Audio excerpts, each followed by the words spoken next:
అని అంటున్నాం. గవర్నమెంట్కు మా యొక్క సర్వీస్ వాలంటీర్గా ఇవ్వడానికి మేము రెడీగా ఉంటా కూడా అది కాకుండా వీళ్ళని ఆ జైలు ఎత్తి ఏ జైలు మన చెర్లపల్లి జైలా చెంచలు కూడా ఏదో ఆ జైలు పెట్టకపోవడం నేను చేసిన పొరపాట అని అనడం అనేది కొంచెం. మా ఇంటర్వ్యూలో మీరు దాదాపు కన్నీళ్లు పెట్టుకున్న పని చేశారు, ఎందుకట్లా ఎమోషనల్ అయ్యారు? అయితే ఏమైంది, ఆ రోజు నేను దాదాపు 5-6 మందికి నేను ఇంటర్వ్యూ ఇచ్చాను.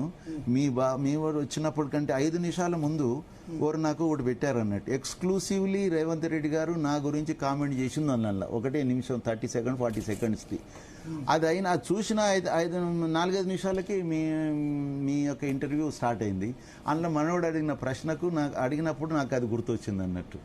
గుర్తొచ్చినప్పుడు కొంచెం ఎమోషనల్ అయినా, అంతేగా పిచ్చి నాకు దానివల్ల నాకు ఇక ఆన్సర్ చెప్పుకోలేక జనాలు కొంతమంది ఏడవడము. మీకు సపోర్ట్ ఈ ఎపిసోడ్ తర్వాత మీకు సపోర్ట్ గా ఎక్కువ కాల్స్ వచ్చాయా, వ్యతిరేకంగా వచ్చాయా? వ్యతిరేకంగా ఒక కాల్ రాలేదు నాకైతే, నిజంగా రాలేదు. కాకపోతే నేను ఒక డజన్ మందిని నేను ఓదార్చవలసి వచ్చింది అన్నట్టు. సార్ మీరు ఇంత చేస్తే మీరు ఈ విధంగా అనడం మాకు బాధ అవుతున్నది, అది ఇది అని అంటే, ఏం కాదు ఇది పార్ట్ ఆఫ్ ది గేమ్ అనుకోవాలి.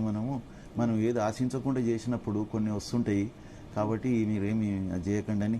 నాకు తెలియని వాళ్ళు ఎక్కడ ఆంధ్ర నుంచి కూడా నాకు, ఎందుకంటే నాకు ఈ రోజు కొంతమంది కాలర్స్ కూడా తీసుకుందాం మాట్లాడేదారు, ఎందుకంటే చాలా మంది మీతో మాట్లాడాలని అడుగుతున్నారు. PCR నెంబర్ డిస్ప్లే చేయండి శ్యాంప్రసాద్ రెడ్డి గారితో. సో ఆంధ్ర నుంచి కూడా కాల్ చేశారు. ఆంధ్ర నుంచి కొంతమంది, నెల్లూరు నుంచి వాళ్ళు ఏంటంటే అంతకుముందు మనం సమైక్య రాష్ట్రంలో మనము డిబేట్లలో వచ్చేవాళ్ళు కదా, అందులో ఒకరిద్దరు నాకు ఫోన్ చేసి మాకు చాలా బాధ అయిందండి, మీ విషయం మాకు తెలుసు కదా అని చెప్పి వాళ్ళు చెప్పడం. నాకు శ్రేయోభిలాషులు ఉంటారు కదా వాళ్ళందరూ కూడా, ముఖ్యంగా కాంట్రాక్టర్స్ అసోసియేషన్ కూడా, నేను ఇంత స్ట్రిక్ట్గా ఉన్నా కూడా నేను కాంట్రాక్టర్ల యొక్క ప్రేమని నాకెందుకుంటాయండి? ఏం లేదు. నేను రిటైర్ అయిన తర్వాత ఎవ్వరికి లేదు. నేను రిటైర్ అయిన రోజు అందరు ఏమన్నారు, సార్ మీరు 3 వరకు పనిచేస్తారు కదా తెల్లారుజామున, మళ్ళీ 6 మొదలు పెడతారు కదా, 3 గంటలు పండుకుంటారు, రేపటి నుంచి ఏం చేస్తారు సార్ అని అడిగింది అనమాట. నేనేమన్నా అంటే రేపటి నుంచి ఏం చేస్తానో చెప్పాను కానీ 2 ఏం చేయను ఆ 2 చెప్పాను అన్నట్టు. ఆ రోజు 1000 మంది వచ్చారు నా రిటైర్మెంట్ ఫంక్షన్, మినిస్టర్లు వీళ్ళందరూ కూడా వచ్చారు. కాదు, అక్కడ అంగడిపేటలో, నేను ఎక్కడ ఈగా రిటైర్ అయినో అక్కడ. అయితే వాళ్ళకి ఏం చెప్పినంటే, ఎటువంటి పరిస్థితులలో కాంట్రాక్టరు బ్లాంక్ చెక్ ఇచ్చి మీరు ఎన్ని లక్షలైనా రాసుకోండి, మా దగ్గర పని చేయాలంటే నేను ఎవరి దగ్గర పని చేయను అని చెప్పాను. కానీ అందరు సపోర్ట్లు కొట్టారు. తర్వాత ఎటువంటి పరిస్థితులలో రాజకీయాలకు వచ్చే సమస్య లేదని చెప్పిన. 2007 నేను 19 years back. Now I'm 76 September వస్తే. ఆ రెండింటిని నేను అట్లనే మెయింటైన్ చేస్తున్నా.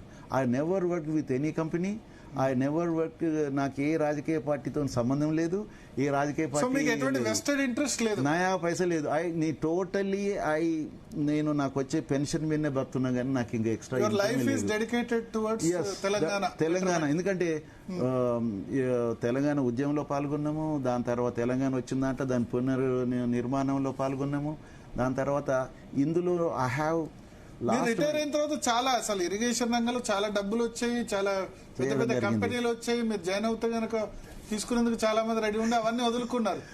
నా గురించి అదే ఇప్పుడు నేను ఏదో టన్నల్ ఇన్ఛార్జ్ ఉంటే నేను అదే జేపీ వాళ్ళు నేను రిటైర్ అయ్యే ముందు ఆ ఎండి వచ్చేసి ఏదో స్టార్ హోటల్లో మీటింగ్ పెట్టి నాకు డిన్నర్ ఇచ్చి ఏదో మాట్లాడుతుంటే, నేను రిటైర్ నాది ఇది అభిలాష ఉన్నది, నేను మటుకు ఏ కంపెనీలో చేరనంటే వాడు చెప్పేసి నాకు ఏదో అడుగుతున్నాడు అనిపించి నేను నా అభిలాష చెప్పాను. చాలా మంది నాకు రిక్వెస్ట్ చేశారు కానీ ఆయన టోటలీ రిజెక్టెడ్.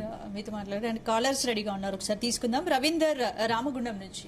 హలో హలో అండి. నమస్తే రవీందర్ గారు. నమస్కారం మేడం. అక్కడ ప్యానెల్లో ఉన్నటువంటి సార్ గారికి, తర్వాత భరత్ గారికి నమస్కారం. నమస్తే, చెప్పండి సార్. ఇప్పుడు సార్ని ఈరోజు స్టూడియోలో పిలిపించి మీరు చాలా డిస్కషన్ చేస్తున్నారు. అయితే సార్ ఇక్కడ నా పాయింట్ ఏంటంటే, కొంచెం PCR వాయిస్ పెంచండి. అయితే ఏంటంటే రేపు మన ముఖ్యమంత్రి గారు ఎప్పటికీ కేసీఆర్ గారిని మీ అనుభవాలని మీ ఆలోచనని మాతో పంచుకోండి, మాకు సలహాలు ఇవ్వండి అని చాలా సార్లు అతను వేదిక మీద చెప్తూ ఉంటారు. కానీ ఇప్పుడు రిటైర్డ్ ఇంజనీర్లు వీళ్ళు స్వతహాగా వాళ్ళని గవర్నమెంట్ పిలవకపోయినా వీళ్ళు రైతుల పాయింట్ ఆఫ్ వ్యూలోనో లేకపోతే ప్రజల తాగునీటి అవసరాల పాయింట్ ఆఫ్ వ్యూలోనో వీళ్ళు స్వతహాగా సలహాలు ఇస్తే వీళ్ళని